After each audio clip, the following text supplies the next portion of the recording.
I'd like to call to order this meeting of the Planning and Economic Development Committee. This day, June 20th, 2017, 5 p.m. And first order of business we have is the approval of the minutes from our March 14th, 2017 meeting. Motion to approve. Second. Any changes or additions, subtractions to the minutes? All right. All those in favor, please say aye. Aye. All right. Next, we have discussion regarding our Scenic Highway Committee meeting. And Mr. Root, if you could give us a little update on that. Mr. Chairman, thank you. Spinning off of the last meeting and the council meeting that preceded that, we're having a hard time populating the Scenic Highway Committee, and we had drafted an ordinance that caused a little bit of a ruckus because there's some concern about doing away with the program versus the committee. And I think one idea coming out of this committee was perhaps that we could combine that committee or the tasks of that committee with an already existing committee, perhaps the Planning Commission or some other, Destination Oconee or something like that. And so the task was given to me to see if that was a lawful, viable thing that we could pursue. And it is. It's really a matter of how y'all want to do it. The Scenic Highway Committee, it's kind of modeled after state law. State law has a bigger, obviously a statute that is a little bit more complex than our ordinance, but as it ran, or as it runs now, the planning department gets the application, if there's one for scenic highway designation. It forwards it on to the Scenic Highway Committee, which makes a recommendation based on the criteria, which goes to the Planning Commission. The next Planning Commission then makes a report that comes to council. So council's all of that is advisory until it gets to full council. So being that it's advisory, being that there are a couple of committees that have within their general framework the same types of powers and duties that the Scenic Highway Committee generally has, we could shift it over. I could rewrite the ordinance.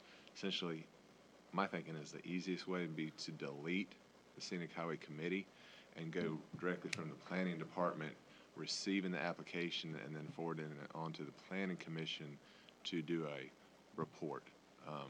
Just so that would just kind of take out the Scenic Highway Committee, and that's a representative body. They're dealing with those types of issues. Another option, you could do it to the Transportation Committee, similar to like a road abandonment type issue, or you could do it to any number of other. Destination Oconee, I don't know if that would be a great fit, but answer to the first question, yes, we can do it. We can get rid of that committee, put powers elsewhere. Where to put it, Planning Commission seems the best fit because it's already there. It's already going to do a report in any event. So. Okay. So the Planning Commission has the authority to form an ad hoc committee, right? If they wanted to do that, if they had a request as well. That's something I was thinking might be, maybe you have a couple of Planning Commission members and then one or two or three other citizens at large that are willing to serve on this Scenic Highway Committee, but you know, I don't know how our committee, this Planning and Economic Development Committee, feels about that. That was something I was thinking of. If they needed to form it for a particular occurrence, because it doesn't sound like we have a whole lot of. I mean, there's not a lot of demand, correct? That's correct. My understanding, there's been very, very little demand. The only scenic highway currently in existence is 11 in Oconee County. Under this program, I'm not sure exactly what we have aside from 11. I think, and I thought there was some movement afoot on, can't remember which road it was, but it never came to fruition, and there hasn't been anything more since. So. And 11, I thought had the state designation, right? So I don't know what roads we've had that are under the county scenic highway designation. I've seen 24 with scenic down in Anderson County with scenic 24 written out. I don't know if I would think it would be a state project or road. But for the state roads, they have their own procedure. So these are dealing with county roads, and as far as the application of it, I know that it's just been, there was an initial impetus or movement to get it into place because there are some roads that folks were concerned about that came to not be an issue, and then it's kind of sat dormant since then. So yes, to answer your question, it's not been used much, if at all, and so it could be a situation where if an application is made, it could go to the planning department, send it to the planning commission, which could create an ad hoc committee to really evaluate that, report back to the planning commission, so this doesn't take up the whole commission's time, and then send it on to y'all with their report. That suits this committee. It was referred to y'all. We can send it to the planning commission for them to deliberate on that. Would be a reasonable means to pursue it. What do y'all think? I mean, I don't have an issue. I think the biggest thing is that, you just need to make sure that it's listed in the responsibilities of the planning thing. It doesn't look like it's gonna be something that's gonna add a tremendous amount of work to them.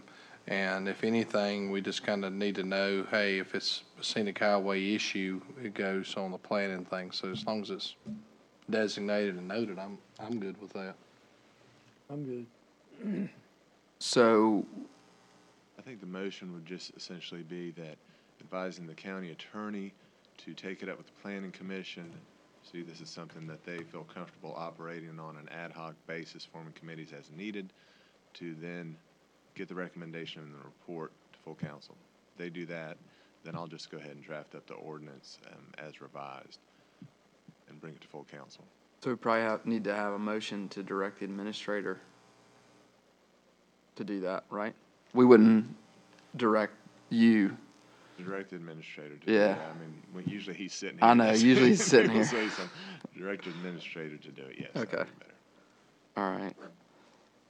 So do I hear a motion to direct the administrator to, do we need a motion to direct the administrator or a motion to recommend to council to direct the administrator? I think it was referred to you all. It's Mm-hmm. going to come back. Council's going to have a final say on the Okay. ordinance as revised. So we're just doing the legwork to get that ordinance in a way that seems suitable. Yeah. Based on y'all. So Okay. you can just say directing staff, if you want to do it that way, our administrator, to take it through the planning commission for their consideration, and then the drafting of an ordinance that meets the criteria that we've discussed. Do I hear a motion as stated by Mr. Root? So moved. Second. Any discussion? All right. All those in favor, please say aye. Aye. Thank you, Mr. Root. All right, next up, we have our economic development update.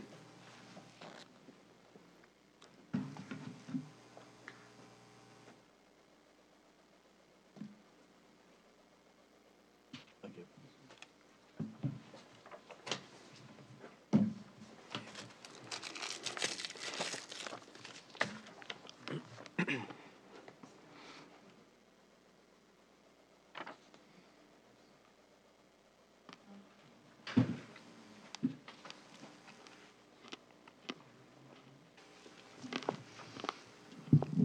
Thank you, Mr. Chair and members of the committee. I'll go through a short update and obviously take some questions as we either go along or we can address those at the end. So again, thank you for allowing me to speak. If you can advance the slide.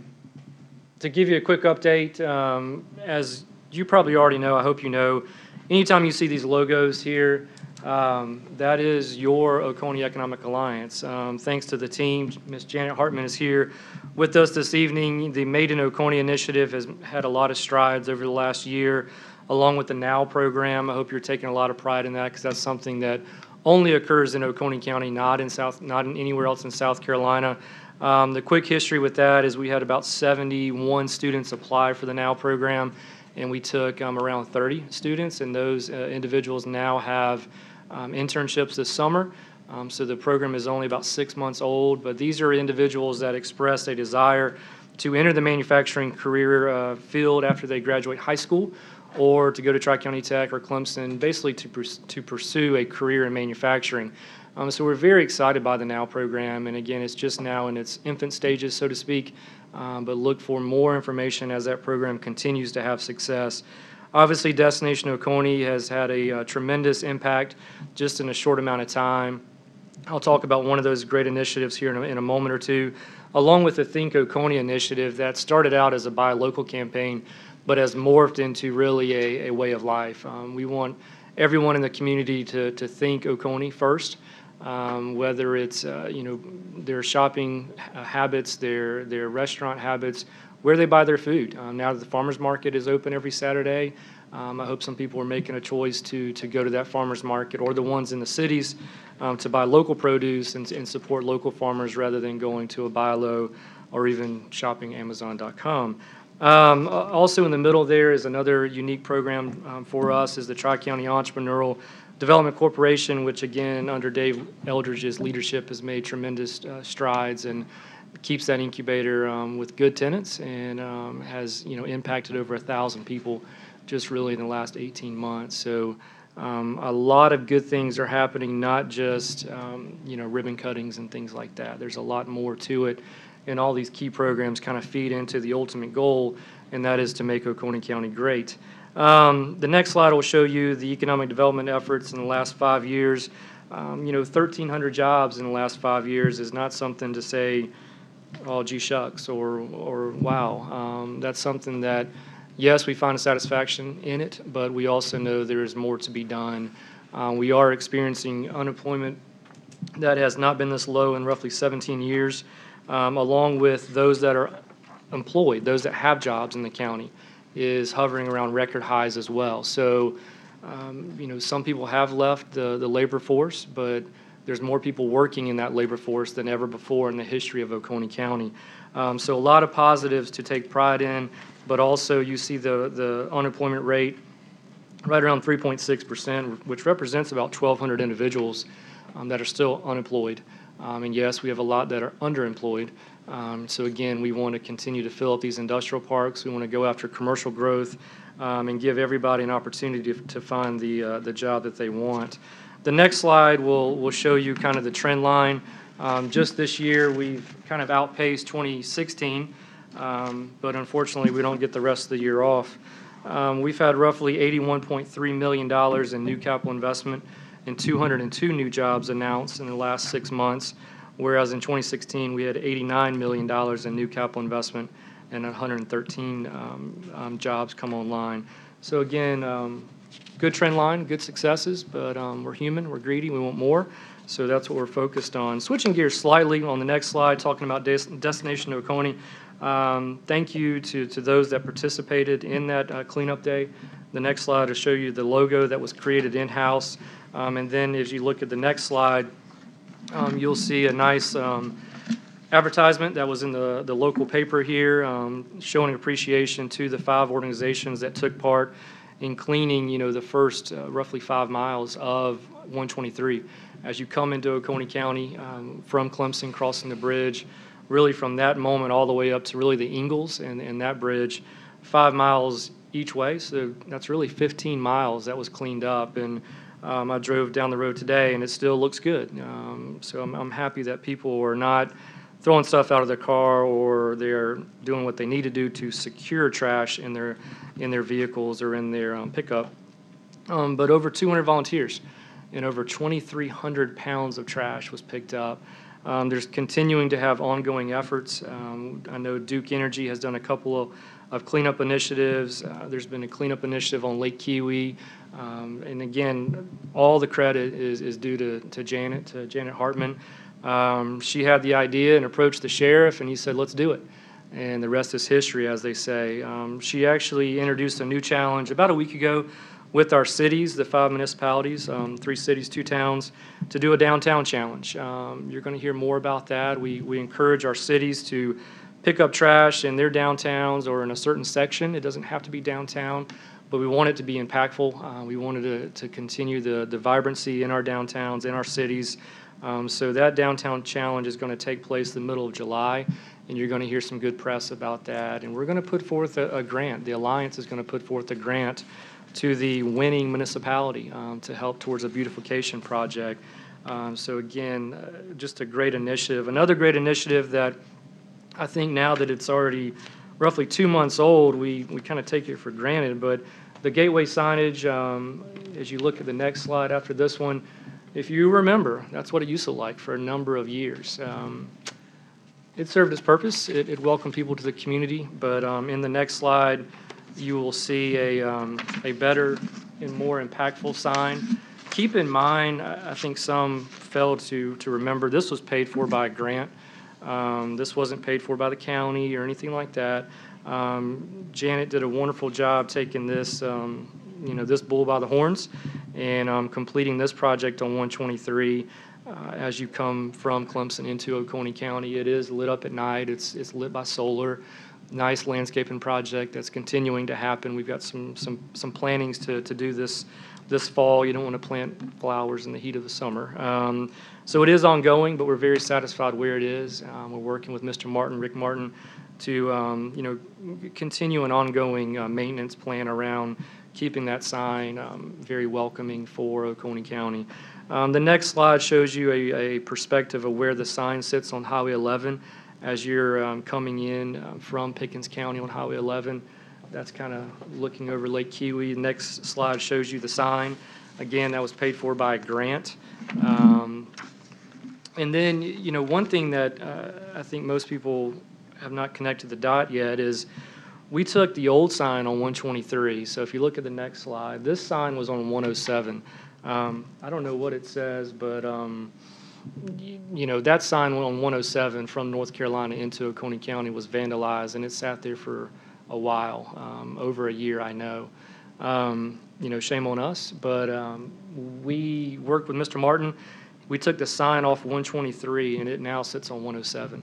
So we're very happy that we didn't just throw it away. Again, we're reusing that sign, and I think there's a plan to spruce this sign up and I think put it on 123 and 76 in Westminster or outside Westminster as you're coming from Georgia to the Toccoa area on 76 into beautiful Westminster. There will be a new sign there. So again, being resourceful and being smart, and thanks to Janet and Destination Oconee and that group for accomplishing those tasks. Talking for a minute about the campus, I just want to give you a quick update on that. I think by now, if you advance 2 slides there you go. This is what is occurring out there. Roughly, as you know, $4 million was bonded. They're moving dirt, and we are done with the Tri-County Tech site. That site is finished. I know Mr. Root is in the process of conveyance. I think there's a reading on the agenda for tonight, and that'll finalize in July, and then you'll see Tri-County Tech start to go vertical with the building there. And beside them will be the new Hamilton Career Center. They may call it something else, along with a new adult education facility. And those projects will start to happen around 2019, 2020. But looking at the next slide, just to give you a perspective of, it's great that we're taking roughly 30 acres and disturbing it and putting in a workforce campus that is, there's nothing like it in the state of South Carolina. But we also have, enough acreage around it to get, by that master plan, you're looking at an additional 6 buildings around it. So I think once we see this come out of the ground and begin to sell it, I think it'll become a much easier sell than it is today. But I want to remind you of the history of this project. So if you look at the next slide, this is what it used to look like. This is a long time ago. You look at the next slide, and then you kind of see that's when we really acquired the property. You see the old logging road in there that used to go to the back of the property, and then you look at the next slide. You can see that the site's been timbered. Keeping in mind, we took the value of that timber, so we, the county, timbered that project, and we're taking the proceeds from that value in that timber and putting it towards building a road in our other industrial park. But you can see Baxter sitting there, so that's a $20 million BMW supplier that is operational today and will be working, continuing to work to hire their 87 people and a lot more than that. Take pride when you see a BMW X5 roll off the assembly line in August, that inside of that door panel is made in Oconee County, right there in that plot of land there. If you look at the next slide, you see that the grading has started. The next slide shows you, that is actually the Tri-County Tech site right there. Overlooking Highway 11, you see Highway 11 in the distance. Going to the next slide, again, another perspective of the Tri-County Tech site. And then again, the next slide shows you, a lot of people have said, what's the grass, what's the hay there? Well, right over that is where the new Workforce Development Campus is going, Tri-County Tech is going. But I think some people fail to realize how much dirt is being moved. 1.1 million cubic yards of dirt. So on the next slide, you can kind of start to see what that means. Again, going back to that first slide, if you remember, it was a farm. Look at the cut lines. The next slide, look at the cut lines. That's a car. It's roughly 6-7 feet tall. That's probably about a 20-foot cut. Keeping in mind that a couple places there's 40-foot cuts. So you're doing 2 times that. But again, give you perspective of how much dirt is being moved. The next slide also shows you a little bit of perspective. You see the trucks way at the top. If you were to drive in the entrance road, hang a left at the stop sign, you'll see those trucks sitting there. And then you can kind of see how far they got to go to make those trucks pretty much on finished floor elevation. So a lot of work being done out there. Switching gears again, talking about progress, spec building. I was joking earlier that this is a project that unfortunately has taken a long time, but good things happen to those that wait, as the saying goes. And we've been working hard to really get good value out of this project. When you go to buy a home in a new subdivision, you don't buy the home and the road if you're the first tenant. So we did a lot of planning. If you'll look at the next slide, excuse me real quick.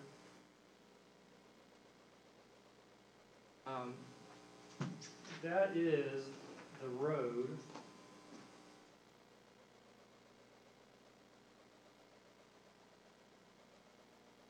Good enough there.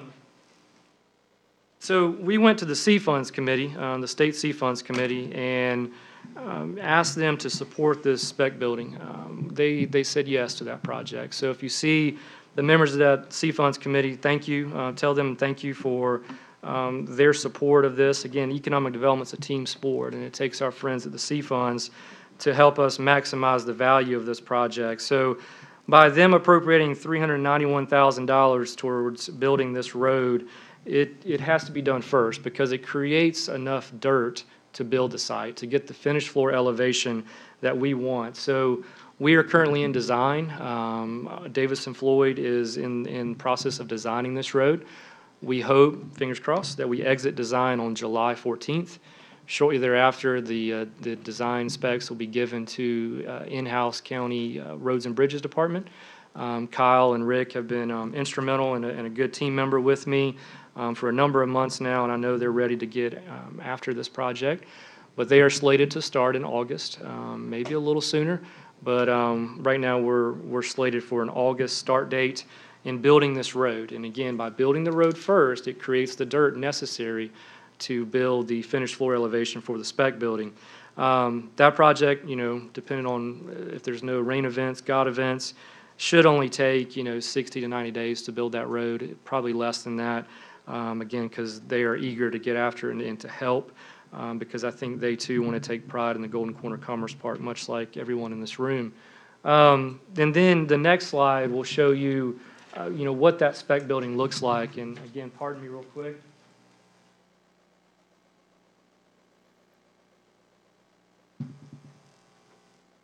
So if you remember the master plan, this site, if you were to drive down there this evening after council and pull in the entrance road, it's on the right. You can kind of see that little bluish, grayish little square there on the backside. That's the pump station. You see the road leading to the pump station. But we've kind of moved forward with a 50,000 square foot spec that's expandable to at least 100,000 square feet. There's still a little bit of talk that is 50 the right number? Should it be maybe 70? We'll decide that here in the next 30 days. The reason I say the next 30 days is Mr. Root should be receiving a resolution to kind of work on tomorrow.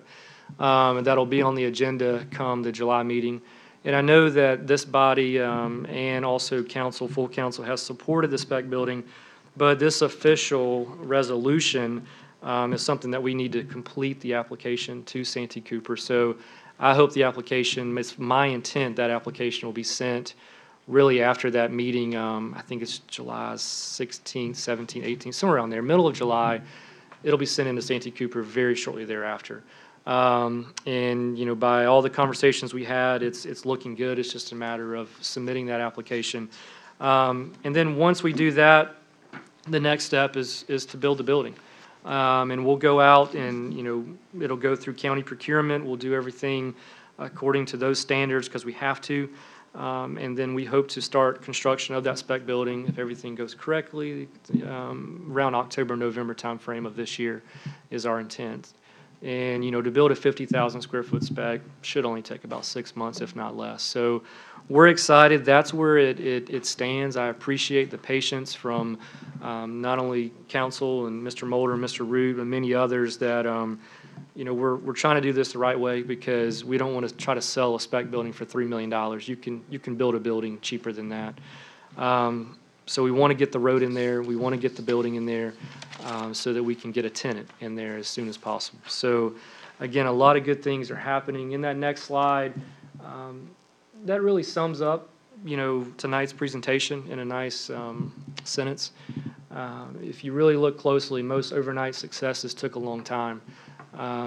This council, this committee, the team, everyone at the county offices, all 400 employees, the citizens, we've all been, you know, very patient and working very diligently to continue to make Oconee County a wonderful place to either retire here, live here, work here, whatever you want to find. That's the reason our motto is the geography of opportunity, because Oconee County presents that. It has a lot of opportunity, and we just got to kind of continue to push forward. Change is inevitable. And we've got to work with it and make it the best that Oconee County can be. And we're on that path. So I appreciate the leadership from everyone in council, on council, and also the entire 400 people that make up county government for working on this in many different ways. So, Mr. Kane, that is my report. I'm happy to answer any questions. Thank you, Mr. Blackwell. Appreciate you providing that update and also the good work you and your team do to help keep moving Oconee County forward economically and otherwise. Any committee members have any questions for Mr. Blackwell? I just want to thank you and, you know, everything that y'all do. Y'all do a wonderful job. Two things I wanted to make sure that you mentioned today. What's the timeline for Clary Hood to finish up? Do they have an estimate on what they're thinking? Not really an estimate.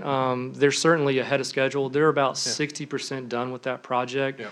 And the reason they don't want to give an estimate is because, you know, it could rain tomorrow. That's fine. But they're well ahead of schedule. Right. Again, over 50% done. The Tri-County Tech portion, which was the one that we, you know, had to get done as quickly as possible, it is done.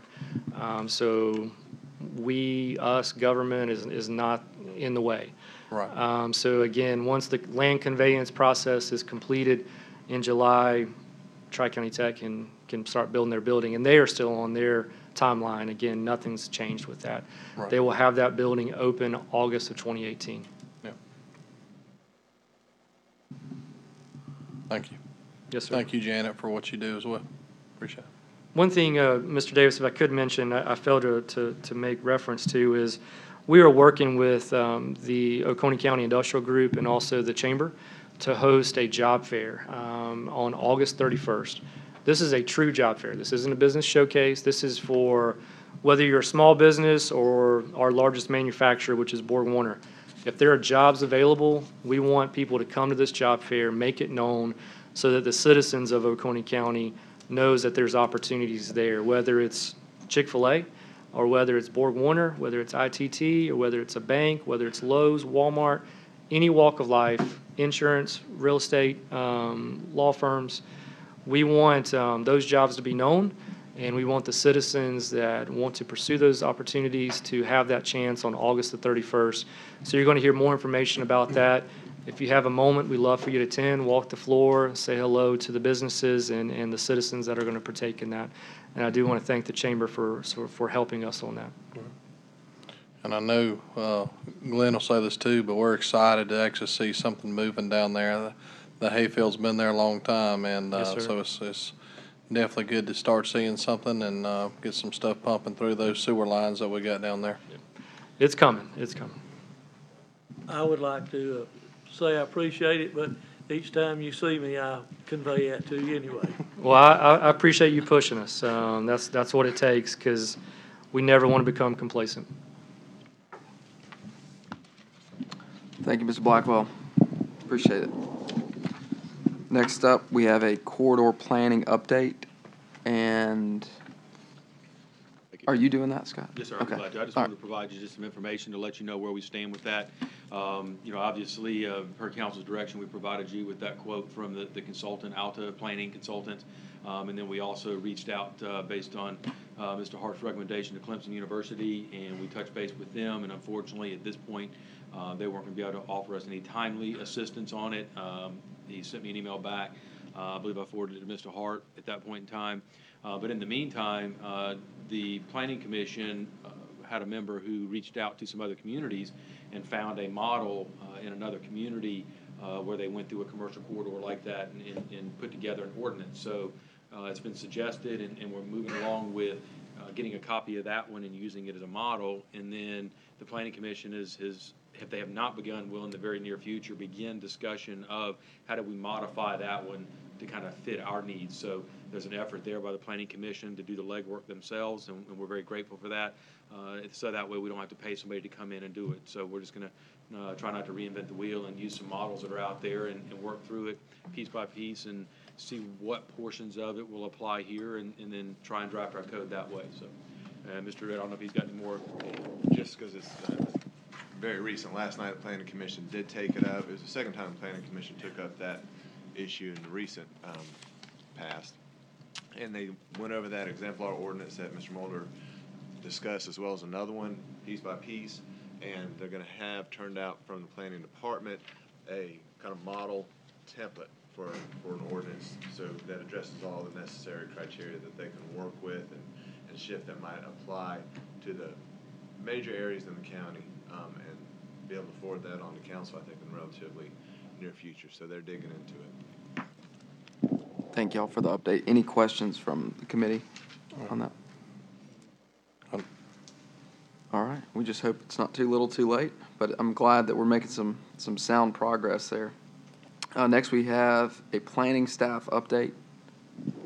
Do not see any planning staff. Mr. here. Gordos had mentioned that they don't have an update for you. There's nothing really new that they can update you on. So Okay.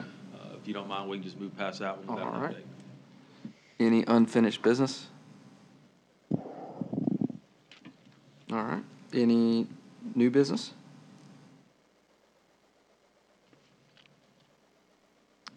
Okay, I guess that about rounds it out. Do I hear a motion to adjourn? So move. Second. All those in favor? Aye. Aye. We are adjourned.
I'd like to call this meeting to order, please. We'll start, as usual, with the public comment session. It's June 20th, 2017, Oconee County Council.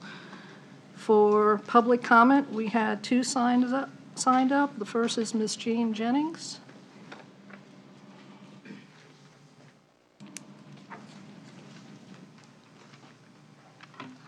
Thank you. Good evening, council. I'm Jean Jennings, and I want to talk tonight about zoning. I want to ask some questions, but first of all, I want to talk about the zoning. I am here to inform you, this county council, and this county's government, that I purchased my property as private property. I have been watching and noticed that county government and our representatives on the council are respecting the map on the wall over there, the one that's called the future land use map. The very title implies that the map is showing how this government will regulate private property in the county so as to accommodate the vision of a few as to how they want privately owned property to be used. I have noted that in an attempt to satisfy the ZEO, the zoning enablement ordinance, that has no defined end destination, the property rights of landowners through regulations are being denied. I would like council and this county government to supply me with copies of these statutes and regulations that allow the taking of property in the form of rights from private property owners without just cause and monetary compensation. This taking of property rights through regulation is no different than the physical taking of the property. Either method devalues the property. Mr. Martin, previous county attorney, was known for time and again instructing county council that they could do as they wish until they are challenged. I would like to initiate a challenge and would like to know to whom I should direct my request.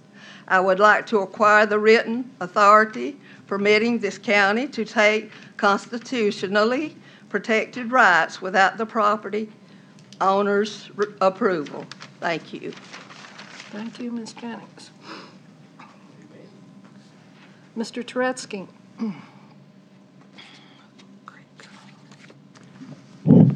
Thank you. My name is Ben Turetsky. I'm the Executive Director of Folks and speaking on their behalf. We're going to talk about Fall Creek. I'm not trying to play on the tragic death at Fall Creek Landing last weekend, and we are keeping the family in our thoughts and prayers. It also is not certain that the county not owning is not correct, is leasing Fall Creek Landing as a county park will eliminate such tragedies. However, it appears that if we continue on the current path, we will continue to encounter such tragedies. We went 1 year without any tragedies, and now pretty early in this season we have one. Therefore, we have to do something different. Not a month has passed since Duke Energy painted over all the graffiti, and we have a new paint job on the back of one of the restrooms. But, you know, who can feel that whole idea of saying "Go Tigers" is a bad thing? But the point is that the people who decide that they're going to do graffiti on the aluminum dock, on the in chalk or white paint on the macadam, or on any sign that's out there, is something that simply would not happen if it was a county park. We really have two issues. Number one, there are a number of pictures there that aren't as bright as I would like, but that's all right. The inconsistencies between Duke Energy postings, which are inconsistent with them themselves, and the county ordinances. For instance, in one of those signs, it says that under North Carolina and South Carolina state statutes, the municipalities or counties have the authority to enforce these regulations, which means fires at access areas, and no littering, et cetera. But we still have a problem as far as that being considered one of the responsibilities of the Sheriff's Department. More important, the Duke Energy ownership of the access area. You've been speaking periodically with Scott Jolly, who was responsible for over 100 access areas. We believe that leasing of Fall Creek cannot be handled in the customary manner. And the discussion must be with John Crutchfield, to whom Scott Jolly reports. John Crutchfield is the vice president whose responsibilities include public recreation and safety.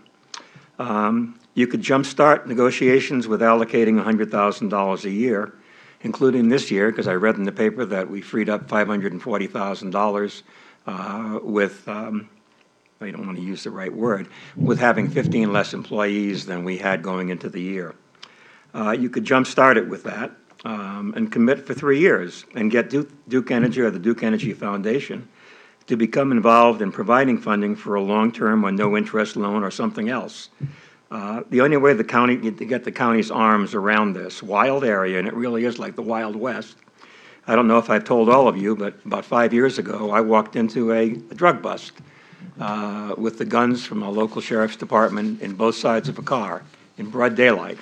So the stuff that happens up there isn't particularly good. And I think we've got to do something. If you look at the picture in the upper left-hand corner, that's a case of Corona beer. Of course, there's no beer in the case, but I don't think somebody drank it someplace else and put it up there. That was either consumed on the property or on a boat going out. But I guess they've graduated a little bit, because Bud Light used to be the beer of choice. Now it's Corona. Anyhow, thank you for your time, and I will be glad to give you the contact information for John Crutchfield. I just think it's time. If we keep on doing the same old thing, we're going to get the same result, and that is we are not elevating it up to the area that it should be elevated to. And I'm certain that Duke, with over 100 access areas, is also interested in getting their most problematical, or one of their 2 or 3 most problematical access areas off their hands, and it can be handled very nicely by the county. Thank you very much. Thank you, Mr. Turetsky. Any council member comments? Yes, ma'am. Go ahead. In response to Mr. Turetsky, we need more access to the lake for the private people. We keep hopping on, we need to bring tourists in and tourists in and tourists in. Meanwhile, the local people, parks are full of tourists, so they're climbing down banks, going to unimproved access area, which is legal by Duke Power, down by the bridge, by the power plant. Now they're on both sides of the road. They got nowhere to go. We're doing a disservice to our people by stepping on the local people that put us in office in the name of tourism. And, you know, not everybody, you know, a lot of people live around the lake. This is a private lake. This is our private lake. Well, it's not your private lake. And I've been in negotiations now with the U.S. Coast Guard trying to get some stronger enforcement up here for those that want to shine their headlights going down the lake and want to basically ignore the rules of navigation. But we need to look, the county hadn't got the money to take over this. Right now, Duke Power is maintaining Devil's Fork State Park, doing the maintenance up there through hydro, and because everybody's strapped for money. Now, whether we can work with the sheriff's department using resource officers that are not in school at the time, but I see your point about we need to provide more access. And people are gonna, by nature, people are gonna be jerks. They're gonna spray paint the door, the thing, and tear the signs up, litter everywhere. That's, you know, you got people who are gonna be pigs, whether they're tourists or local. They're gonna be pigs. And we just gotta have to either catch them or do something. But we do need more access, and this would be a prime access. And if we could get them to unlock that gate, it goes out to the point. They used to be paved all the way out there. Bill Lee paved it when he was vice president of Duke back during the 70s. we could open that park up into even a bigger park. The problem is funding, and, I'm not arguing with you, Ben. I mean, you got a valid point. I don't see any beer balls. Maybe somebody had their school books in that Corona box. And maybe you're jumping it good. I believe that. Thank you. Any other council comments? Okay, well then, please join me for a moment of silence.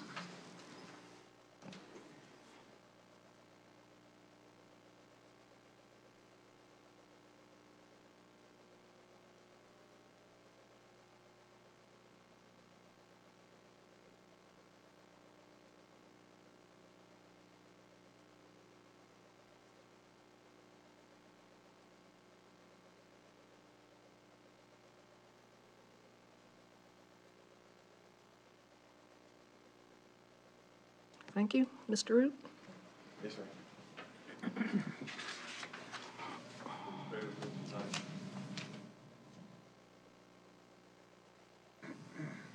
Father, thinking today there seems to be this on the national stage troubles to the right and left and really everywhere. It's a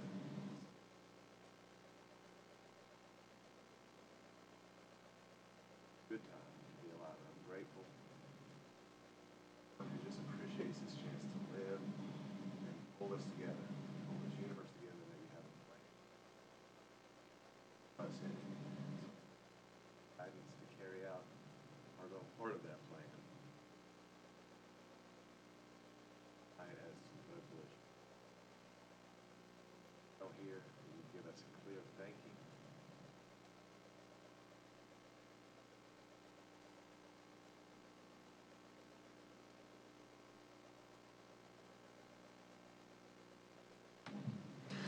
Mr. McCall, the pledge.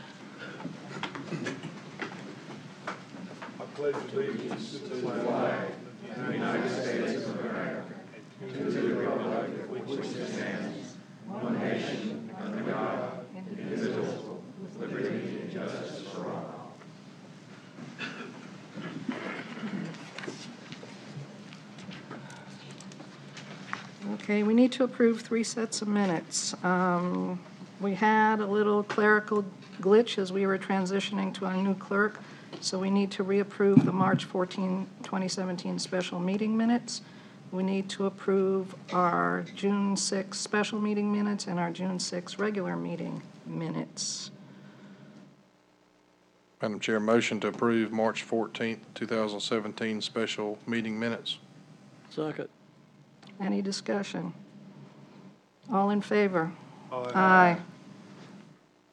Motion to approve June 6, 2017 special meeting minutes. Second. Any discussion? All in favor? Aye. Motion to approve June 6, 2017 regular meeting minutes. Second. Any discussion? All in favor? Aye. Okay, Mr. Mulder. Yes, ma'am. Thank you, Madam Chair.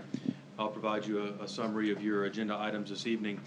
First on the agenda is the application for the Oconee County Conservation Bank Board for Mr. Jerry Powell in reference to property that he would like to have placed into the Conservation Bank. It's a total of about 94.1 acres located at 2166 Highway 59 in Westminster. The request this evening is that council approve a cost of $7,500 for the surveying for the property to be placed into the protection classification. This recommendation is coming from the Oconee County Conservation Bank Board that we approve this particular application and the projected cost for the surveying. You'll see on your agenda item summary that there's a budget of $621,295. This is money that has been granted to the Conservation Bank Board. That's the total value of what they have available, and then the $7,500 will be taken from that balance. So just to be clear, this is not money coming from the Oconee County General Fund or any other funds. This is being paid for from the Conservation Bank Board funds, the majority of which came through Duke Energy's relicensing, and it was granted to them for these type of conservation effort. So it's being presented to you. The way the ordinance is written, any of the expenses still have to be approved by the county council, which is why it's on the agenda for you this evening. Public hearings, you have a number of them this evening. The first is for number 10, 2017-10.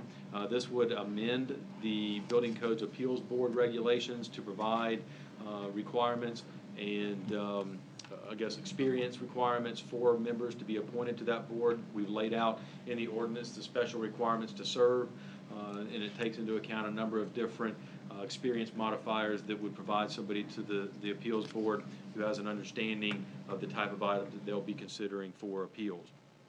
This 2017-12, this would actually authorize an execution of a lease agreement with the Foothills Agricultural Resource Marketing Center. This particular body is the ones responsible for the Heritage Fair, the Farmers Market, and they're trying to desperately get the Ag Center off the ground. This lease is for the property on Highway 28 that was purchased for the Agricultural Center between Westminster and Seneca. If you recall, we have some money that the C funds have set aside for the encroachment. We are actually preparing a proposal for engineering to design the one encroachment into that property, and we'll be submitting an application for encroachment approval from DOT based off of their guidance. So hopefully we'll start seeing some direction, some construction and direction out there as we start trying to develop that property. Our hope is that we can provide everything in time for them to move the Falls Heritage Fair over to this new location.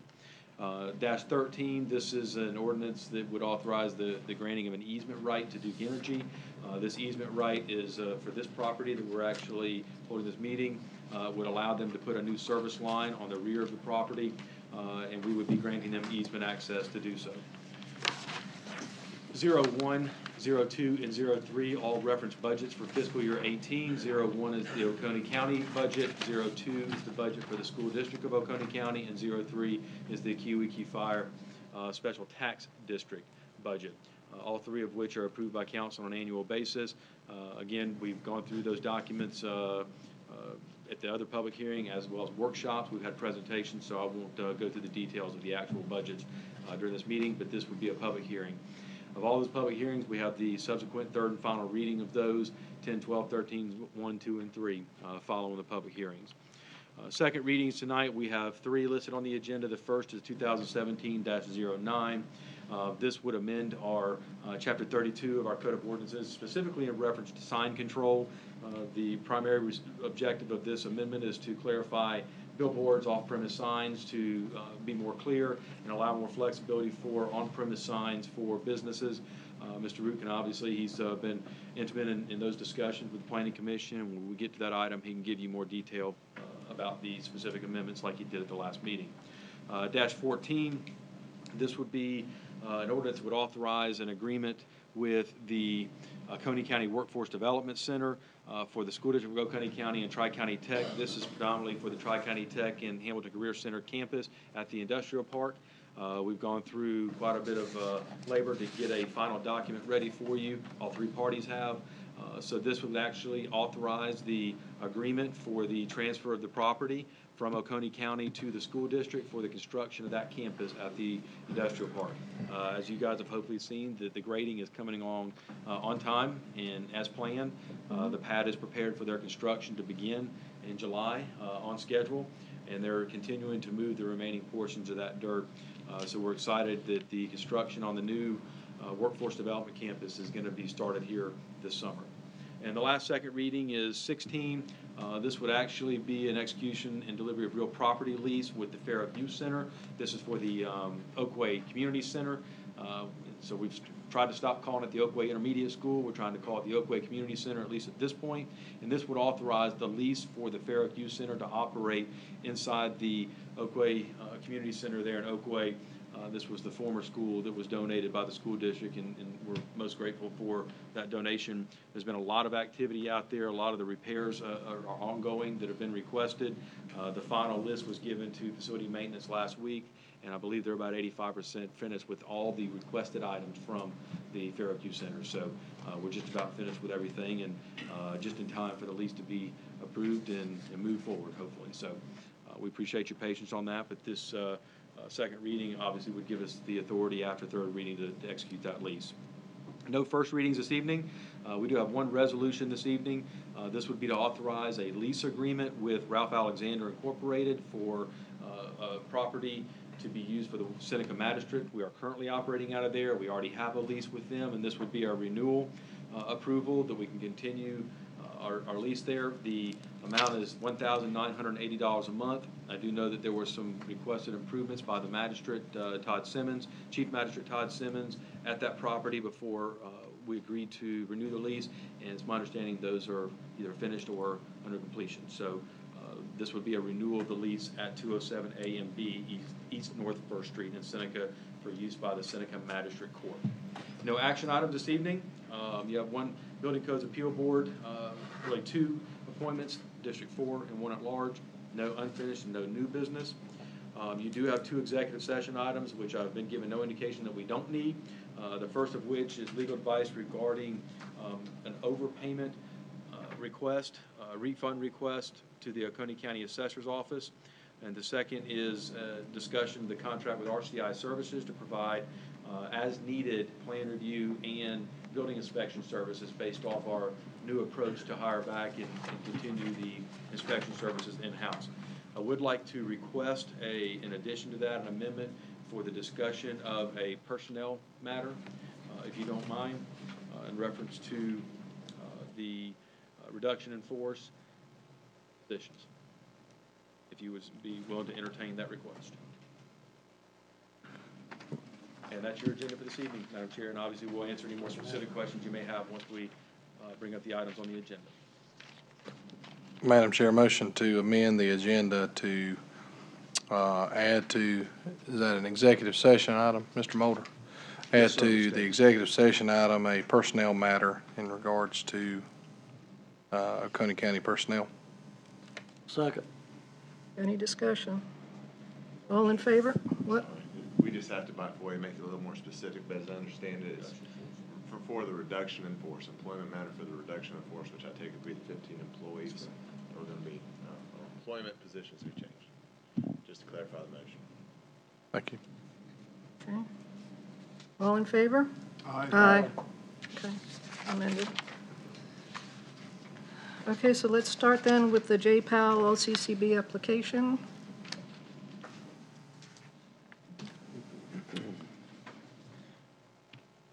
Would it be approved?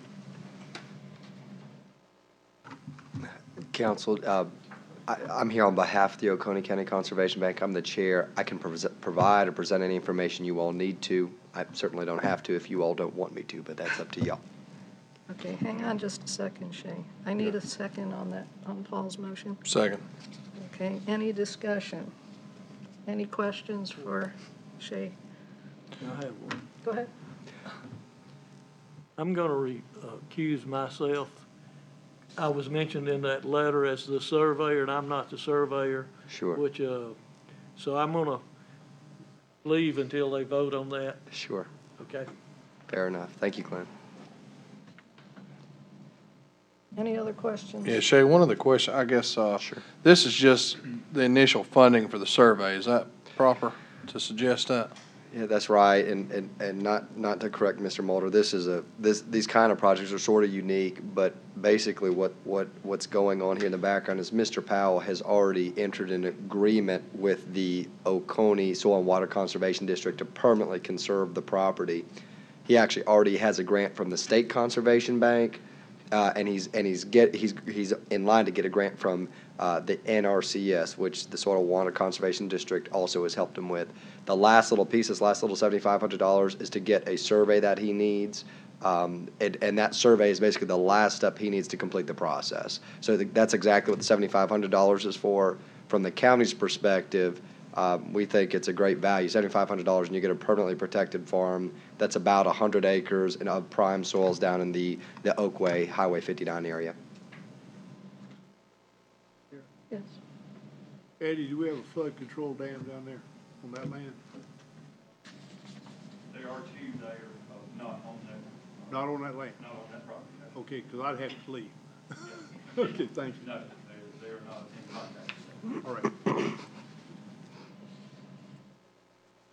Any other comments? No?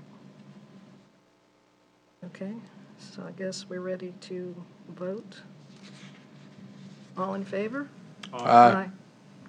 It's unanimous. Thank you, Sheriff. Okay, we can get Mr. Hart back.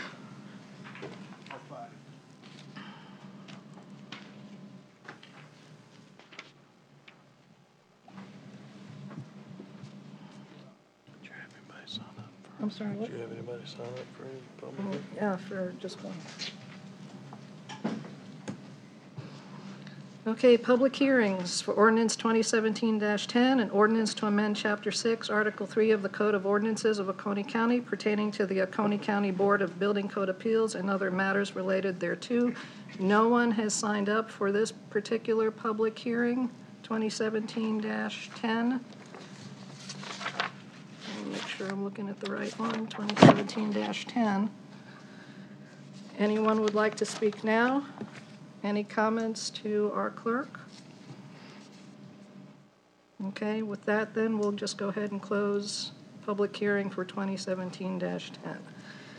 Public hearing for 2017-12, an ordinance authorizing the execution and delivery of a ground lease agreement between Oconee County as lessor and the Foothills Agricultural Resource and Marketing Center. We have two people signed up for ordinance 2017-12 for the public hearing. Mr. Gibson, you're first.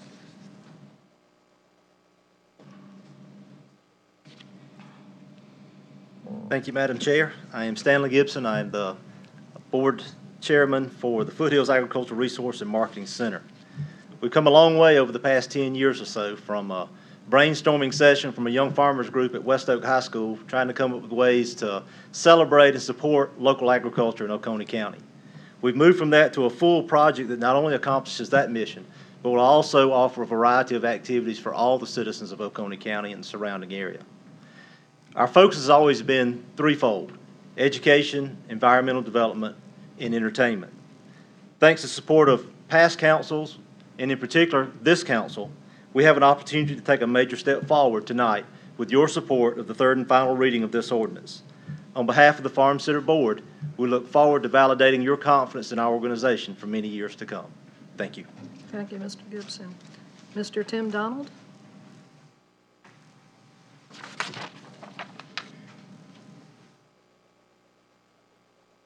Thank you, Council, for the opportunity to speak. My name's Tim Donald. I'm an Oconee County farmer. I also serve as president of Oconee County Farm Bureau. And Farm Bureau applauds the efforts of this small volunteer group that has put quite an effort forward to pique the interest of our young people and educate the public on what it takes to put a meal on the table. For far too long, agriculture has been out of sight and out of mind. But we need the next generation to be interested in agriculture, and we need to support these young folks. Commissioner Weathers, while speaking to nearly 300 people in attendance at last year's Farmer Appreciation Night, opening night of the Heritage Fair, applauded Oconee County for their efforts in bringing agriculture to the forefront and making agriculture a attractive career choice for its students. And in December, I was elected to serve a 4-year term as Executive Vice President for the South Carolina Farm Bureau Federation. And as I've traveled for the last 6 months all over the state, visiting county farm bureaus, my most asked question of me is, how can our county establish an agriculture fair? How can we do what Oconee's done in creating excitement in our FFA chapters and our 4-H chapters and get them growing again? Would you be willing to help us do what Oconee's done? We want to follow Oconee's lead. So on behalf of the Farm Bureau Federation, I encourage you to support this Farm Center project in any way you can, not only for the educational benefits it can provide, but also for the entertainment and the financial benefits also. Thank you. Thank you, Mr. Donald. Would anyone else like to comment on this topic at this time? Okay, any written comments can be handed to our clerk. With that, we'll close ordinance 2017-12 public hearing. 2017-13, an ordinance granting certain easement rights to Duke Energy Carolinas LLC for the purpose of locating and maintaining electric and or communication facilities on county-owned property. No one has signed up for that public hearing. Anybody that would like to speak now, now's the time. Or written comments can be handed to our clerk. With that, I will close the public hearing on ordinance 2017-13. 2017-01, an ordinance to establish the budget for Oconee County. No one has signed up for that either. Anybody would like to speak now on our budget? Okay. We'll go ahead and close 2017-01. 2017-02, an ordinance to establish the budget for the school district of Oconee County. No one signed up for that either. Anybody wish to speak now? Okay, any written comments can be handed to our clerk. We'll close ordinance 2017-02. Ordinance 2017-03, an ordinance to provide for the levy of taxes for the Keowee Fire Special Tax District and to establish a budget for the Keowee Fire Special Tax District. No one signed up for that one either. Okay, anybody wish to speak about that topic? Now's the time. Otherwise, we're closing 2017-03. Third reading. Ordinance 2017-10, which was Building codes. building codes amendments, yeah. Madam Chair, motion to approve ordinance 2017-10. Second. Any discussion? All in favor? Aye. Ordinance 2017-12. Motion to approve. Okay, that is the Foothills Agricultural Resource and Marketing. Second. Any discussion? Madam Chair, Go ahead. I'd just like to thank all those who have supported this initiative. I know it's not been without controversy, and I know it's taken a long time to get a lease put together, but, you know, the county wishes the Farm Center the best and all those involved, and I'm excited to see what y'all do out there. So, hope it goes very well. Any other comments? Yeah, I'd like to, big night for y'all. Appreciate y'all coming out tonight. I know y'all, I can't tell you how many times y'all have left here, and we've had discussions in the parking lot, and I appreciate the, like y'all hadn't tackled me in the parking lot yet, so that's a good thing, but look forward to the great things that y'all are going to accomplish out there, and now the real work begins for you. So appreciate that, and appreciate the interest that we have in Oconee County with that, and all the farmers and everything moving forward. So just want to express my support in that. Any other comments? All in favor? Aye. Okay, it's unanimous. You can clap now, Stanley. I haven't signed it yet. He will tackle you then. Parking lot, yeah.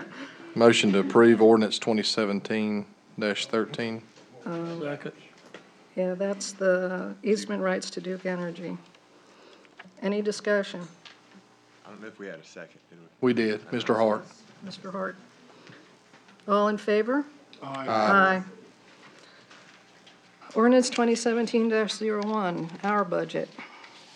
Motion to approve. Second. Any discussion?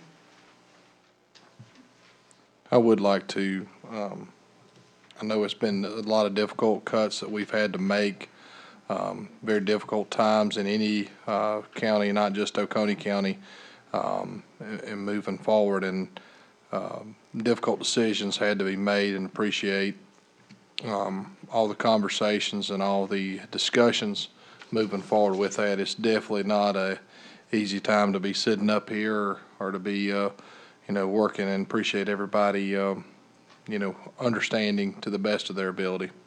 Thank you, Mr. Mulder.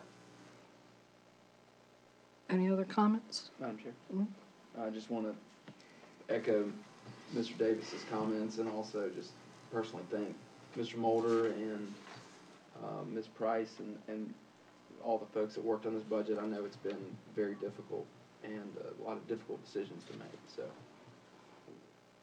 appreciate what you did and what you're doing, and hopefully next year will be a better budget year.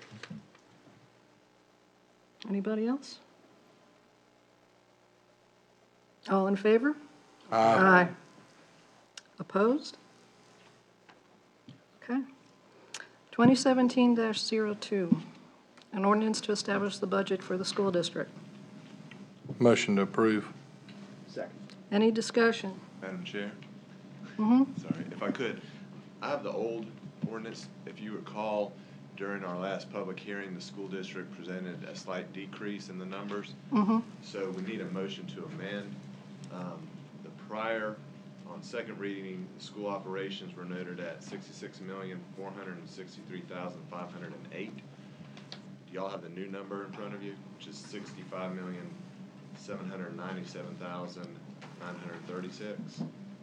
Okay, so that's, the amendment is for that $65 million number, which would reduce the total school district down to $82,895,916. So we just need an amendment to reflect, I think, the document that you all have.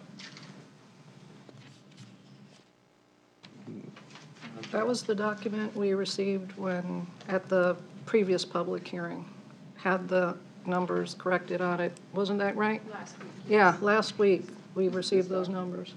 This time? The one we received last Tuesday, yeah. Mhm. Madam Chair, motion to amend the ordinance 2017-02 to reflect the corrected, I guess, are we adding this to that budget? It's Or it's just the a number? sheet. Yeah, it's just a Okay. total recap. As stated by. the As stated by Mr. Reed, County Attorney. Okay. Any discussion on the amendment? All in favor of the amendment? Aye. Aye.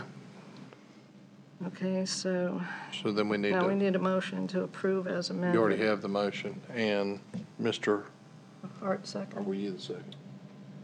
Okay, Mr. Okay. Kane, second. Okay, just so we're Okay, clear. so any further discussion? All right, all in favor? Aye. Aye. Opposed? Okay. 2017-03, the Kiowee Fire District. Motion to approve. Second. Any discussion? Madam Chair? What? Sorry.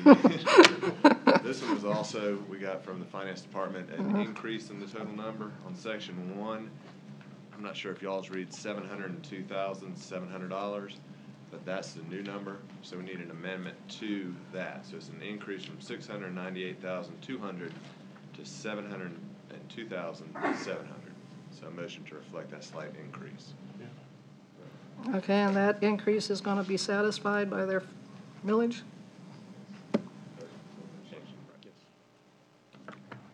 Yes, ma'am. They're actually at their max allowed millage at this point. When the ordinance was set up to approve the tax district, they put in a ceiling for how much their millage could be, and they're already at that ceiling, so Okay. they can't go up any higher. They can't go up than any that. higher. Yes, ma'am. Motion to amend ordinance 2017-03 per Mr. Reed, County Attorney, from 698 to 702, as stated.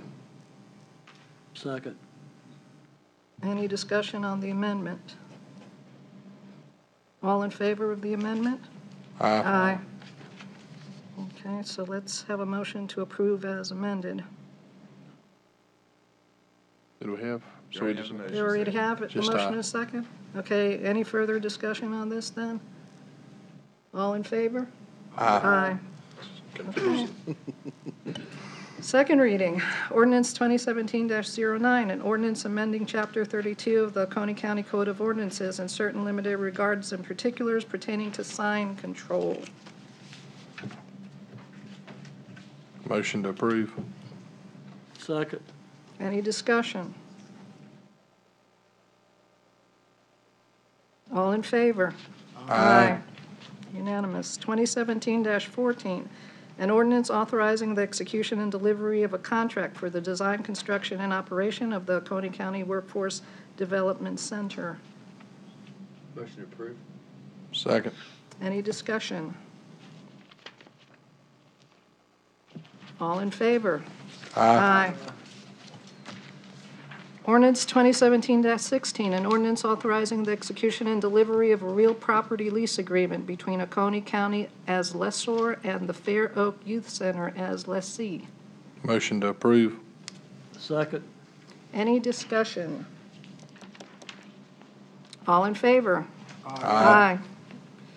Okay, no first readings, but we do have a first and final reading of a resolution, Resolution 2017-10, authorizing the execution and delivery of a lease agreement between Oconee County as tenant and Ralph Alexander Incorporated as landlord in relation to certain property generally located and described as 207A and 207B East North First Street. This is for use for the magistrate's office renewal of their current lease. Madam Chair, Mm-hmm. I'm going to have to abstain due to a existing business relationship with Ralph Alexander Incorporated. Okay.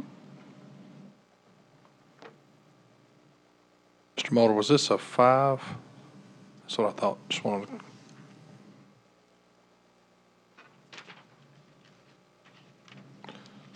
Motion to approve. Second. Any discussion? All in favor? Aye. All right, you can get Paul back.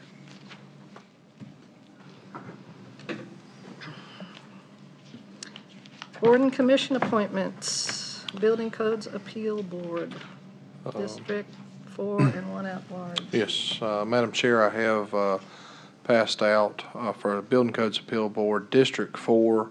I recommend Kevin Knight of Harold Knight Builders to serve for my district. He has several years of, 20-plus years of building experience. He does meet under the new guidelines that we have discussed for that, so there would not need to be a reappointment in the case that, we already passed it, so. But he does meet those guidelines that I checked on there. Appreciate y'all's patience in the meantime on there. My recommendation was Mr. Kevin Knight. Okay. We don't need a second on that. All in favor of Mr. Knight? Aye. Aye. But we still have that one at-large seat. Mr. Mulder, you had several people that we talked about. I know they were working on some projects and stuff that you had when we talked that night on there. You were going to talk about possibly one of those being our at-large seat. Was there any discussion with that, or is that something that one of us need to reach out to? No, so we're still scheduling our first meeting. The primary responsibility and objective was for this group to come in and assist with the permit process discussions and try to have an advisory group to make improvements to that. One of the topics was, would anybody be willing to serve on this particular advisor or appeals board? Okay. We have not had our first meeting. We actually had it set up, but we had to cancel it due to a conflict that came up, and I believe it's scheduled for the week of July 4th, sometime that week. So we have not had that first meeting yet. Okay. The end is in sight. Okay. Unfinished business. We have had a couple of budget committee meetings, and we had our February strategic planning session, but we never really gave Mr. Mulder his task list for this year, or for this upcoming fiscal year anyway. And so I have spoken to several of you, and we kind of put a few things together to keep Mr. Mulder busy, not that he isn't busy anyway.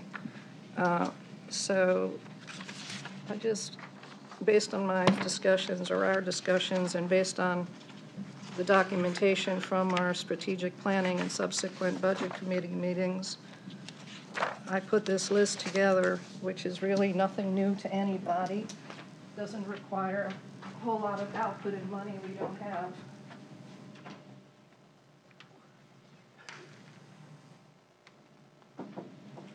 And at this point, I would like just a motion to direct Mr. Mulder, as the opportunities present himself, to follow through on some of these. Make the motion. Second. Any discussion? Madam Chair, Yes, sir. I would like to add some additional things to this goal list. Go ahead. And I can just read them out. Mm-hmm. These are things that we talked about back in the February Mm-hmm. strategic planning meeting, but didn't make it on the list. First off, incentivize municipalities to recycle, or add recycling, or increase recycling. Next would be to utilize inmate labor for any jobs that can be done. Third, look at instituting or get as many plats and deeds on the internet through scanning process as we can. I know a lot of people have requested that. And Madam that's Chair, being worked on. I've already solved the first goal on that one, so I'm doing good. I've already accomplished one.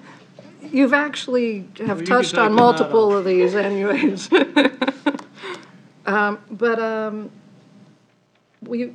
The department has been diligently working on scanning those plats. These are just, Yeah, we were able to, if you don't mind. Madam Go ahead. Chair, We were able to work with a temporary employee to come in and with some funds in that department.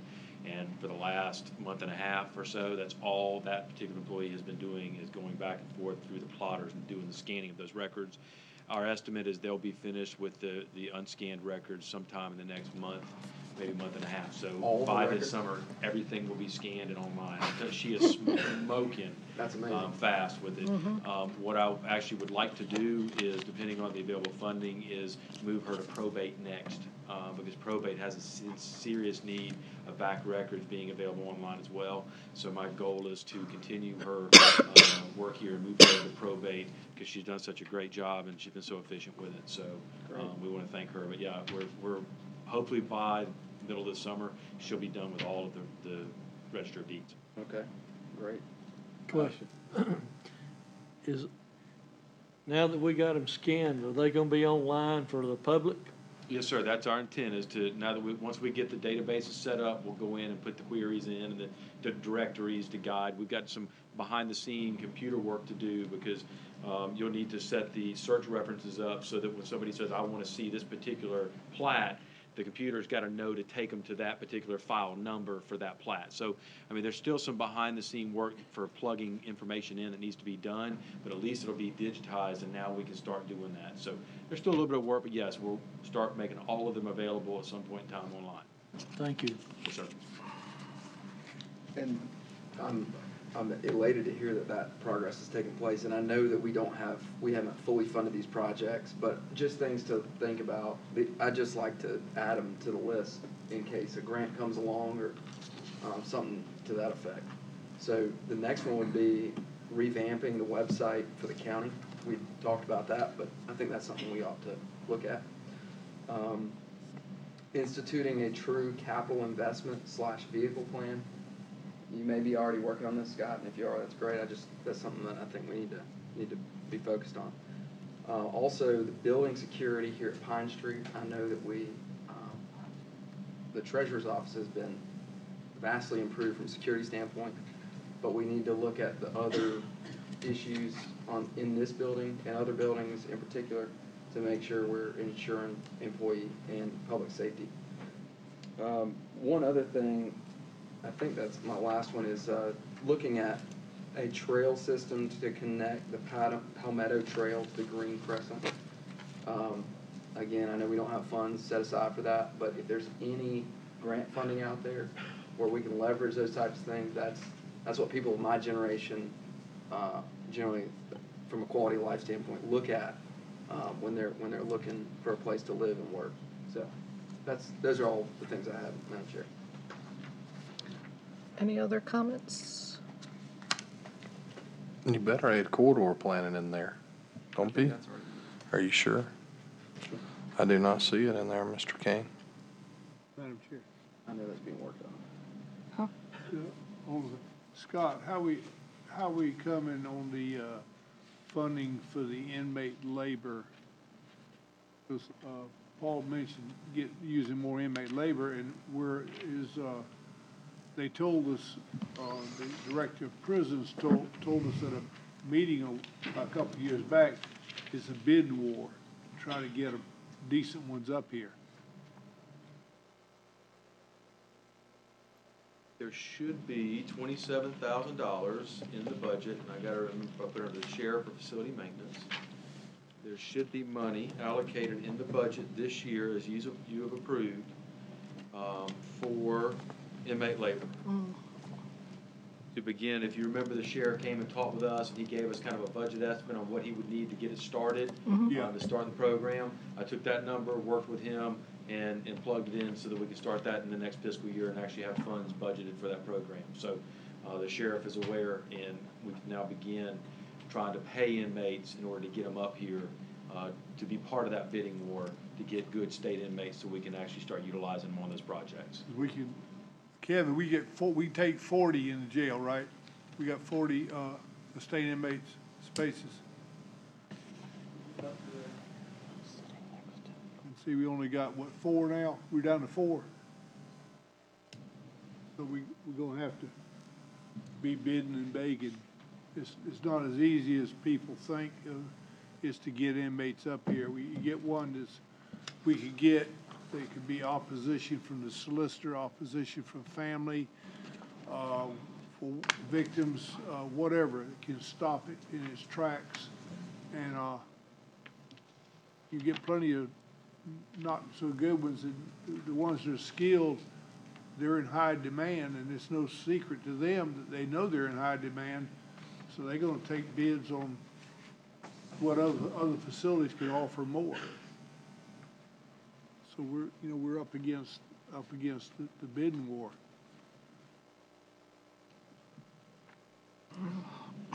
Sir. That's it. Okay, anybody else? Glenn? No? Okay, I did want to make mention, our newly formed countywide recreation task force. And if you have not read the email from Mr. Ramey, Brian Ramey, the mayor of Westminster, you might want to read it because it's eye-opening. In his email, he says that out of 852 participants in Westminster's recreation program, 589 are outside of the city limits. They are county. So they are funding $196,037 dollars for kids' recreation that are not within the town limits. And he did request that we consider increasing our funding for recreation to help them offset some of those costs. So it's something to think about and look at as you're planning. Yep. And Madam Chair, that goes across the board for all the municipalities. I do appreciate City of Westminster and Mr. Ramey actually presenting that document to talk about those issues. But it's not just one city, depending on how many participants they have, the percentage stays about the same in inside city, outside city, Walhalla, Seneca, and in Salem on the percentage side of things goes in that, which I do want to still, say thank you. That's, the Recreation Task Force, I've gotten a lot of calls on it. A lot of people are actually very appreciative of the funding of that and look forward to what that, and hopefully by the August time frame is when I'm hoping to have the first meeting with that, and by end of July have some appointments, because it will include the cities and the outlying areas. Nobody's going to be excluded from this. It's a total countywide effort for this. Okay, so on that note, we do have a motion and a second to approve Mr. Mulder's task list. All in favor? Aye. Oh, sorry. Mr. Kane just saw me moving the microphone over. I was gonna state it after you voted, because it's really not a legislative action, but just for FOIA purposes, we can take y'all's unanimous vote as the two-thirds vote necessary to add this item to the agenda. Okay. I just wanted to state that. It's added to the extent necessary to note that. So we don't need to do anything else? We did. Okay, so, any new business? Okay, there are no council committee reports. We need a motion to recess to executive session for the purpose of receiving legal advice regarding potential resolution of claim brought in the South Carolina Administrative Law Court against the Oconee County Assessor regarding an alleged overpayment of property taxes. To number 2, to receive legal advice regarding a contract with RCI Services to provide plan review and inspection services on an as-needed basis. And number 3, for discussion of a personnel matter regarding the reduction in workforce. So moved. Second. Any discussion? All in favor? Aye. Okay.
All in favor? Aye. Madam Chair, motion to, No action was taken. Oh, yes, sir. No action was taken in executive session.